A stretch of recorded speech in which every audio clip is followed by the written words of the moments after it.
Hi friends, ಇವತ್ತು ಶುಕ್ರವಾರ ಟೆಂಪಲ್ಗೆ ಹೋಗಿ ಬಂದೆ. ಇಲ್ಲೇ ಮನೆ ಹತ್ರ ಇರೋ ಚಾಮುಂಡೇಶ್ವರಿ ಟೆಂಪಲ್ಗೆ. ಇಲ್ಲಿ ಎಲ್ಲ ದೇವ್ರು ಕೂಡ ಇದೆ, ಅದಕ್ಕೆ ಪ್ರತಿ ಶುಕ್ರವಾರ ಇದೇ ಟೆಂಪಲ್ಗೆ ಹೋಗಿ ಬರ್ತೀನಿ ನಾನು. ಇವತ್ತು ನೈಟ್ಗೆ ನೆಂಚ್ಕೊಳ್ಳೋಕ್ಕೆ ಮೊಟ್ಟೆ ಅಂದರೆ ಬೇಯಿಸ್ಬಿಟ್ಟು ಮೊಟ್ಟೆ ಫ್ರೈ ಮಾಡೋದು. ಇದು ತುಂಬ ಟೇಸ್ಟಿಯಾಗಿರುತ್ತೆ. ಮಸಾಲ ಪೌಡರ್ ಏನೇನಿದೆ ನಿಮ್ಮ ಹತ್ರ ಅದೆಲ್ಲ ಒಂದು ಸ್ವಲ್ಪ ನಿಮಗೆ ರುಚಿಗೆ ತಕ್ಕಷ್ಟು ಹಾಕ್ಕೊಳ್ಳಿ. ನಾನಿಲ್ಲಿ chilli powder, pepper powder, jeera powder ಮತ್ತು ಧನಿಯಾ ಪುಡಿ ಹಾಕ್ಕೊತಾ ಇದ್ದೀನಿ. ಮತ್ತು ರುಚಿಗೆ ತಕ್ಕಷ್ಟು ಉಪ್ಪು, ಸ್ವಲ್ಪ ಗರಂ ಮಸಾಲ. ತುಂಬ ಟೇಸ್ಟಿಯಾಗಿರುತ್ತೆ.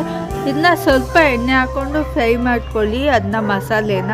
ಆಮೇಲೆ ಮೊಟ್ಟೆ ಬೇಯಿಸಿಟ್ಕೊಂಡಿರ್ತೀರಲ್ಲ ಅದನ್ನ ಕಟ್ ಮಾಡಿಕೊಂಡು ಇದರಲ್ಲಿ ಹಾಕ್ಕೊಂಡು ಫ್ರೈ ಮಾಡಿದ್ರೆ ಮುಗೀತು. ಸಖತ್ ಟೇಸ್ಟಿಯಾಗಿರುತ್ತೆ. ನೀವೇನೋ ಬೇಳೆ ಸಾಂಬಾರು ಇಲ್ಲಾಂದರೆ ಬೇರೆ ಮೊಸಪ್ಪು ಸಾಂಬಾರು ಮಾಡಿದ್ದೆ ಸೈಡ್ಗೆ ನೆಂಚ್ಕೊಳ್ಳೋಕ್ಕೆ ತುಂಬ ಸಖತ್ತಾಗಿರುತ್ತೆ. ನೀವು ಒಮ್ಮೆ ಟ್ರೈ ಮಾಡಿ ಹೇಗೆ ಬಂತು ಅಂತ